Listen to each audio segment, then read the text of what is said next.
नमस्कार दोस्तों। आज का सवाल है एसआईपी क्या है, कैसे प्रॉफिट लिया जा सकता है। चलिए और सवाल। कैसे। Okay okay okay okay sir. नमस्कार भाइयों। एसआईपी क्या है? Systematic investment plan. अच्छा, और इससे प्रॉफिट लिया जा सकता है या वाकई में ये काम करता है, ये मैं बताता हूँ।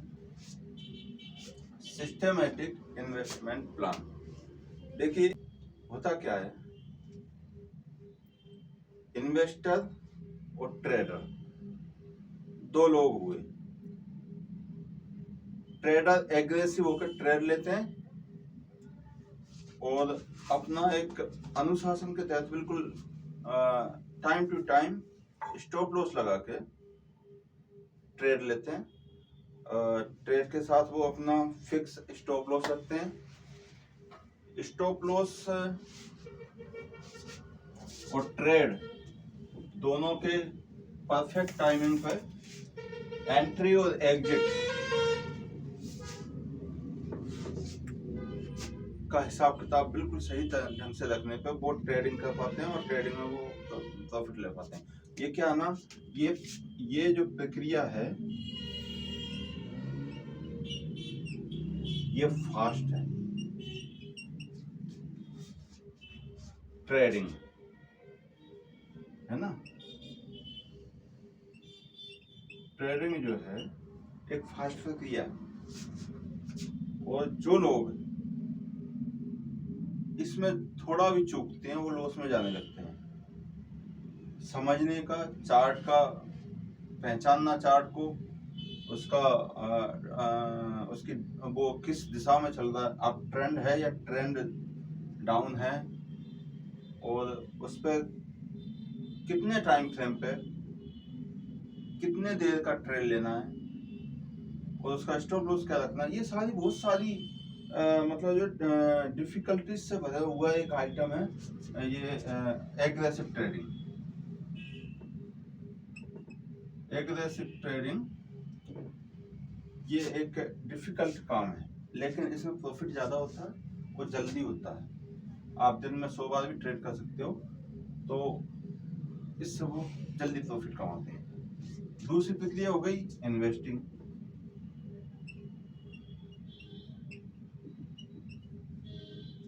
ये एक स्लो ये स्लो फॉर्मेट है। आपने शेयर लिए या म्यूचुअल फंड में लिया पैसा, म्यूचुअल फंड खरीदा और उसको काफी समय के लिए छोड़ दिया। कम से कम यूं माने आप कम से कम 1 साल तो मान के चलें। इसमें ज्यादा सोच विचार करना नहीं पड़ता। ये जो है समय के साथ प्रॉफिट में आ ही जाता है। अगर इसको, ये वक्त मांगता है, ये टाइम, इसका टाइम ड्यूरेशन मांगता है, ये जैसे टाइम चाहिए, है ना। तो ये थोड़ा सरल, ये प्रक्रिया सरल है, स्लो है लेकिन इजी वे है। ये फास्ट है लेकिन डिफिकल्ट है। ओके, अब ये दो चीजें होंगी। कुछ लोग चाहते हैं कि हम इसमें समय ना खराब करें, ये बहुत लंबा काम हो गया, और ये उनसे होता नहीं है, ये उनने करके देख लिया ऑलरेडी, इनमें वो लॉस में जाते हैं। और इसमें वो समय नहीं देना चाहते। देना क्या नहीं चाहते, कुछ दिनों बाद जब ये लॉस में जाती है प्रक्रिया, तो प्रॉफिट में आती है तो लॉस में जाने पर घबराने लगते हैं तो निकल जाते हैं। और कुछ लोग जो धैर्य रखते हैं फिर समय लगाते हैं तो प्रॉफिट में आ जाती है। तो ये बड़ा लंबा और उबाऊ काम है, ऊब जाता है आदमी इन्वेस्टिंग में। अब ये प्रक्रिया किन किन क्षेत्रों में होती है ये मैं आगे बताता हूँ आपको, लेकिन फिलहाल तीसरी प्रक्रिया जो है वो होती है एसआईपी। और ये भी कई कई क्षेत्रों में करते हैं एसआईपी, वो मैं समझाऊंगा आपको। SIP SIP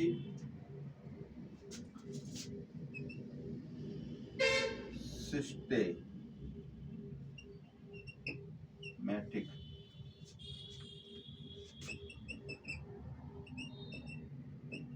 investment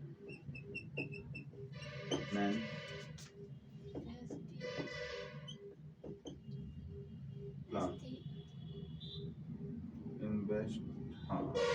investment plan, ये हुआ एसआईपी। ये तीसरी प्रक्रिया हुई। कुछ हिस्सा इसका दोनों को मिलाकर तीसरा एसआईपी। इसका हिस्सा कैसे? इसका हिस्सा ऐसे कि उतना टाइम ड्यूरेशन नहीं देना पड़ेगा, इससे ज्यादा टाइम लगाना पड़ेगा। इतनी शॉर्ट प्रक्रिया में तो ये एसआईपी भी नहीं चलती। टाइम ड्यूरेशन बल्कि ये काफी लेती है, लेकिन थोड़ा जल्दी प्रॉफिट में आ जाती है। ये कभी कभी बहुत समय लेती है प्रॉफिट में आने में इन्वेस्टिंग। अगर नीचे मार्केट का दौर शुरू हो जाए तो इन्वेस्टिंग काफी दिनों तक फिर जो है लॉस में चलती है, और एक साइकोलॉजिक प्रॉब्लम क्रिएट करती है ये इन्वेस्टिंग, जिसमें आदमी घबरा जाता है और फिर वो जो है अपने इन्वेस्ट को वापस ले लेता है, लॉस में ही वापस ले लेता है। मान लो मार्केट का डाउन फ्लो शुरू हो गया और वो रहा 2 साल तक। आपने अगर 10 लाख रुपए इन्वेस्ट किया है और 10 लाख का डाउन होने पे 5 लाख रह गया, 6 लाख 7 लाख रह गया, तो अब सोचो आप कि 2 साल तक लगातार गिरता है कम ही हो रहा, आपको ऐसा महसूस होने लगेगा जैसे कोई कुछ टाइम फ्रेम के बाद ये तो 4-5 साल में तो ये तो सब खत्म ही हो जाएगा। तो उस घबराहट में आदमी बाहर निकलता है और वो लॉस में निकलता है। और ये ट्रेडिंग की प्रक्रिया इतनी तेज है, जो 24 घंटे इस काम को करते हैं और अच्छे से मार्केट के चार्ट को समझते हैं, जिन्होंने एक तरह से फील कर लिया है, अपने आत्मा में उतार लिया चार्टों को, वो लोग इस प्रक्रिया कर पाते हैं। अन्यथा जो कहते हैं शेयर मार्केट में 95%, 99% लोग लॉस करते हैं और 1% लोग कमाते हैं, वो यही लोग होते हैं। ना तो इनके पास सब्र है, ना इनके पास पैसा है, ओवर लिवरेज काम करते हैं। ओवर लिवरेज मतलब ज्यादा पैसा, ज्यादा कर्जा लेकर काम करते हैं, और हमेशा ज्यादातर लोग इसमें लॉस ही बुक करते हैं। और ज्यादातर लोग यही प्रक्रिया पर काम करते हैं, क्योंकि उनका ग्रीड ज्यादा है, उन्हें लालच ज्यादा है, उन्हें जल्दी पैसे चाहिए। तो रातों रात अमीर होने वाले लोगों में से रातों रात करोड़पति होने के चक्कर में रातों रात ये दौड़पति हो जाते हैं। इनका भविष्य अदर में होता है। इसमें कुछ परसेंटेज लोग सक्सेस होते हैं। इन्वेस्टिंग में ये शब्द वालों का खेल है।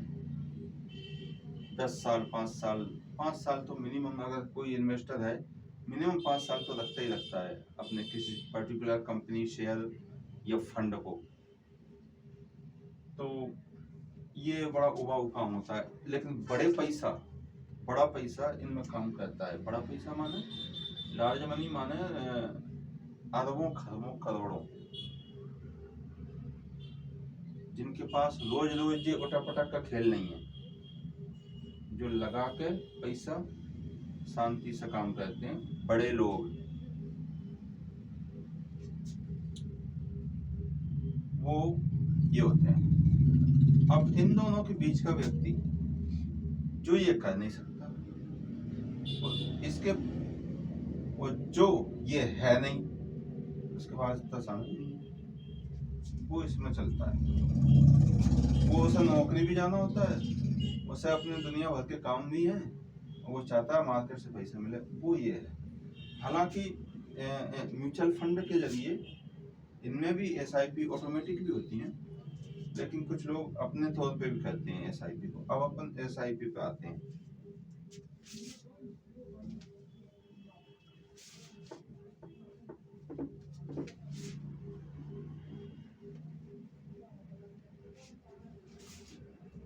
इसमें तीन क्वेश्चन हो चुके हैं, 2 क्वेश्चन ऑलरेडी और निकल गया है। अगर तुम इस पर ध्यान दे रही हो कि इन्वेस्टिंग क्या होती है और ये ट्रेडिंग क्या होती है, उस पर भी बड़ी एक चर्चा हो सकती है। ऐसा नहीं है कि ट्रेडिंग कोई छोटा क्षेत्र नहीं है और इन्वेस्टिंग भी कोई छोटा क्षेत्र नहीं है। SIP किन किन चीजों में की जा सकती है SIP?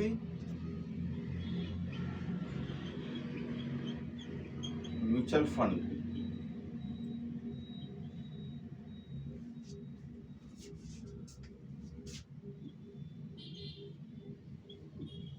डेब्ट फंड और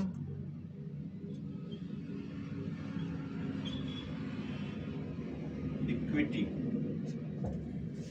माने शेयर मार्केट में शेयर पर्टिकुलर कोई कंपनी, ठीक है। इसको छोड़ दो, इसमें SIP कम करते हैं लोग। जो SIP करनी होती है वो इन 2 चीजों में करते हैं, डेब्ट फंड और म्यूचुअल फंड, ठीक। अब 2 क्वेश्चन फिर आ गए, म्यूचुअल फंड क्या है, डेब्ट फंड क्या है, ठीक है।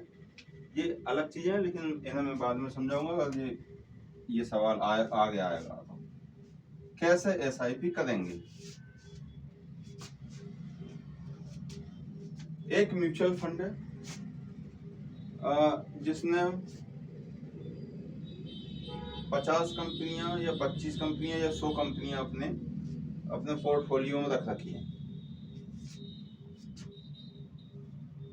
उनका एक मैनेजर है म्यूचुअल फंड का।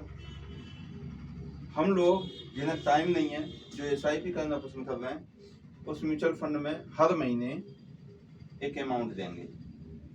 मान लीजिए मैंने 5,000 रुपये महीने का SIP प्लान लिया, तो मैं अपने बैंक खाते में पैसे रखूंगा और वो उसमें से एक तारीख को एक किस्त 5,000 की कट जाएगी, ठीक है। ऐसे हर महीने की 1 तारीख को किस्त कटती रहेगी, हर महीने कटती रहेगी। ना मुझे कुछ देखना है ना समझना है। ये लोग इस पैसे को, जैसे मेरे जैसे लोग हजारों हैं तो हजारों करोड़ रुपए इकट्ठा हो जाएगा। इस रुपए को उठा के वो उनका जो म्यूचुअल फंड है उसमें जितनी कंपनियां हैं उनमें एक साथ लगा देंगे। तो ये SIP हर महीने अब अपना पैसा इकट्ठा हो रहा है वहाँ म्यूचुअल फंड में और हर महीने लग रहा है। तो अब ये अब आगे आपको जल्दी कैसे रिटर्न देना शुरू करेगा और ये लॉस में कम क्यों जाता है, इस पे आते हैं। ये सामान्य सी प्रक्रिया हो गई। हम हर महीने पैसे दे रहे हैं, किस्त दे रहे हैं, वो हमारे पैसे को मार्केट में लगा रहे हैं जो उन्होंने फंड बना रखा है जिसमें उनकी कंपनियां हैं उसमें, ठीक है। अब ये क्यों लॉस में कम जाता है इस पे बात करते हैं। लॉस में कम इसलिए जाती है, देखिए मार्केट, हमने पहली किस्त पहले महीने 5,000 जमा करी और अगले महीने से मार्केट क्रैश होना शुरू हुआ। दूसरी किस्त पे से मार्केट क्रैश होना शुरू हुआ, लेकिन हम जो है 5,000 जमा करते जा रहे हैं।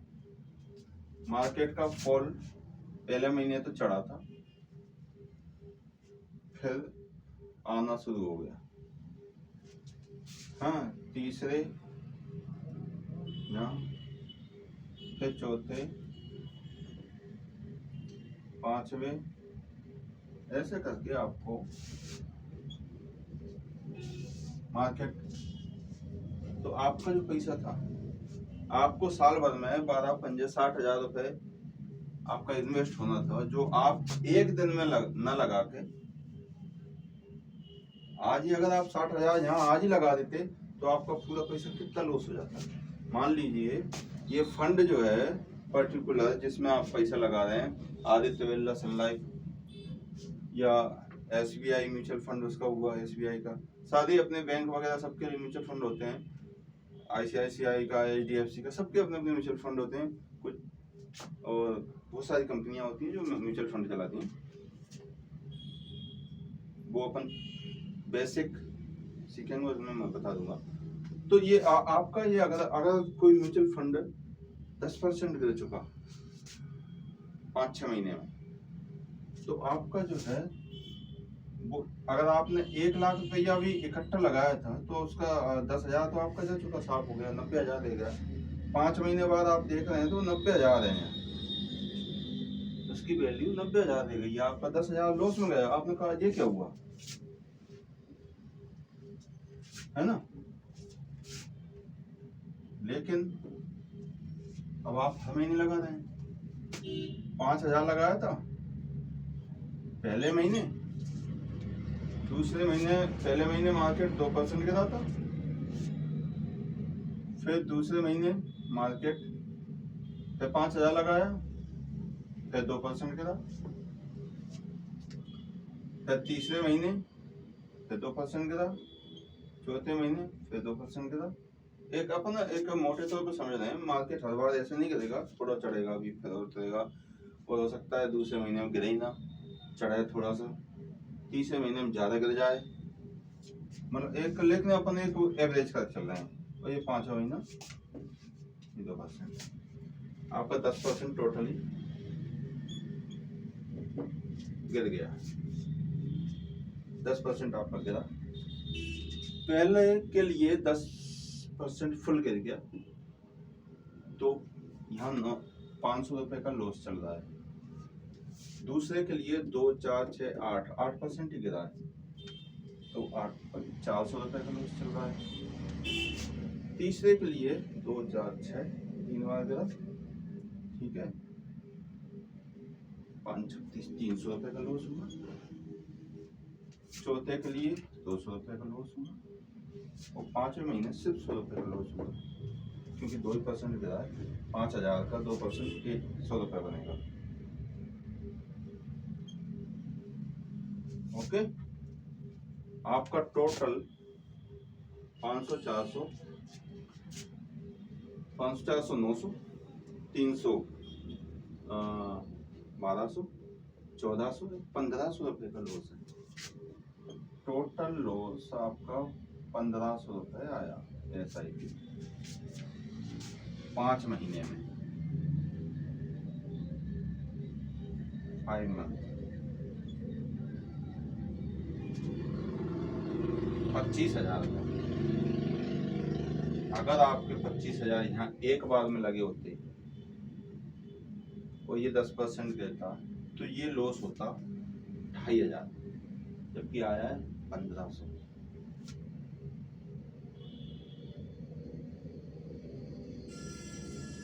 तो वो रिस्क आपका खत्म हो गया। अभी तक सिर्फ 10%, 1,500 रुपए का लॉस हुआ है 25,000 का 5 महीने में। 5 महीने बाद और भी मार्केट और भी क्रैश होता है, और भी गिरता है, मान लो चलता रहता है, तो आपको उससे दर्द नहीं होगा, आपको रात को आएगी नींद, है ना। अब मार्केट का चढ़ाव शुरू होता है ना, इसी तरह से मार्केट चढ़ना शुरू होता है। अब आपका जहाँ 5वें महीने, 6ठे महीने मार्केट का चढ़ाव शुरू करते हैं अपन, ये 10% लॉस जो दिख रहा है, 1,500 रुपए का लॉस, ये 1,500 का टोटल लॉस हो गया, 1,500 का लॉस, है ना।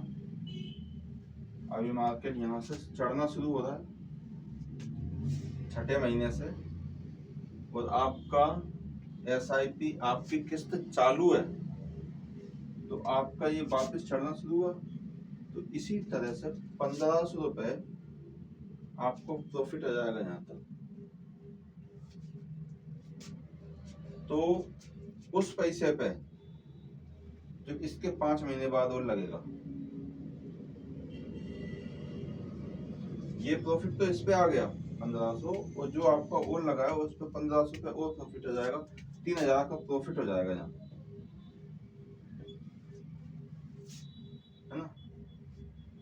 तो 10 महीने में आप वापस प्रॉफिट में आ गए, मार्केट क्रैश होने के बाद, गिरने के बाद दोबारा प्रॉफिट में आ गए। ये SIP हो गया कंप्लीट। आपको इसमें टेंशन नहीं हुई। अब जो वापस जल्दी ही आपको थोड़ा सा दिखने लगा प्रॉफिट। और अब जबकि आप जो एक अमाउंट इकट्ठा लगाते वो कितना नीचे चला जाता, 2,500 का लॉस दिखा था 10%, और 5 महीने और भी चला जाता तो 5,000 लॉस हो जाता। अब सोचिए 25,000 में 5,000 आपका ज्यादा, तो आप उससे बड़ी पूंजी जब लगाएंगे आपकी तो कैसे बाहर की। कोई ने लाख लगा दिया, उस पर 1 लाख, उसका 25% 75,000 दे गया, वो उसको ज्यादा कितना हो गया, उसको कितना टेंशन हो गया। तो ये SIP है। इसमें क्या है, अगर उसमें जो होता है, अगर मार्केट बढ़ते रहता तो उसमें प्रॉफिट एकदम ज्यादा मिलता, क्योंकि ये फिर धीरे धीरे वो जब किस्तें लगती उनको प्रॉफिट आता, तो SIP उस टाइम तो भाई फायदेमंद नहीं था। लेकिन अगर मार्केट तो रहता ही रहता है, गिर करके ही चढ़ता है हमेशा। तो उसमें SIP क्या है, उन लोगों के लिए जिन्हें वक्त नहीं है, जो अपना नौकरी कर रहे हैं, या जिनके पास बड़ा पैसा है, जो इन्वेस्ट करना चाह रहे हैं, वो धीरे धीरे ही शुरू में इन्वेस्टेड करते हैं पैसे को। अगर एकदम लगा दें और कोई ना कोई बात हो जाए, कहीं वॉर हो जाए या कहीं कोई और समस्या हो जाए, कोई क्राइसिस आ जाए, बैंकिंग क्राइसिस आ जाए या किसी और तरह का क्राइसिस आ जाए, तो फिर उनका पैसा ज्यादा लॉस में जाता है, नुकसान हो जाता है। साफ हुआ ठीक है। तो ये सिस्टम तो ये हो गया, ये SIP ये हो गई। अब देखो कितना बड़ा सवाल है, तीन शब्द थे SIP, कितना लंबा हो गया।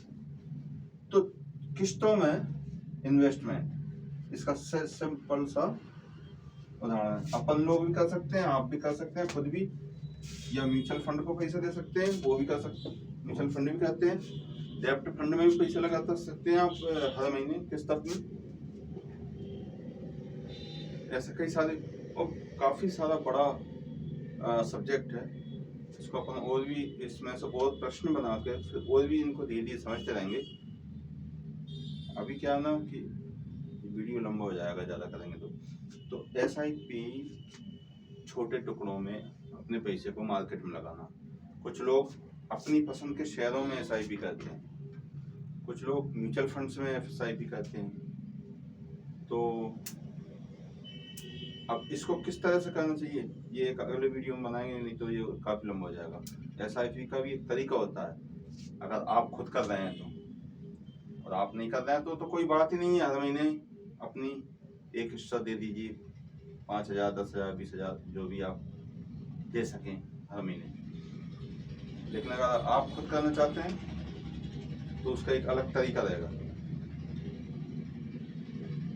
ऐसा नहीं कि आप हर महीने आप लगा रहे हैं, वो गलत रहेगा, आपको उतना प्रॉफिट नहीं आएगा। उसका एक तरीका रहेगा, उस तरीके से आप पैसे लगाएंगे, अपनी पसंद के शेयरों में SIP करेंगे, अपना खुद का एक पोर्टफोलियो बनाएंगे या म्यूचुअल फंड टाइप का अपना खुद का बनाएंगे, उसमें पैसे लगाएंगे। तो उसका एक अलग तरीका रहेगा जिसे मैं बताऊंगा वो किस तरह से होना चाहिए। उसमें प्रॉफिट ज़्यादा आएगा, उसमें लॉस की गुंजाइश कम रहेगी। अभी ये कितना समय हो गया बेटा, इसको क्या देखना, ज़्यादा लंबा तो नहीं होता है? 20 मिनट हो गए? नहीं, वो तो मिनटों। अच्छा हाँ, चलो ठीक है। तो अभी इसको इतना ही रहने दें ना, अगला उसी में से सवाल बना लेना, वो सवाल में अपन वो कंप्लीट कर लेंगे कि SIP को किस तरह से करना चाहिए। ये तो बेसिक जानकारी हो गई SIP की। अगले क्वेश्चन में अपन ये देख लेंगे कि SIP किस तरह की जानी चाहिए, है ना, और किन शेयरों में या म्यूचुअल फंड्स में की जानी चाहिए। ये सारी जानकारी मैं तुम्हें अगले वीडियो में उसमें टोटल और अपन उसको पूरा करेंगे। उस क्वेश्चन को दोबारा बना लेना, भूलना मत, है ना। चलो इसको क्लोज करो।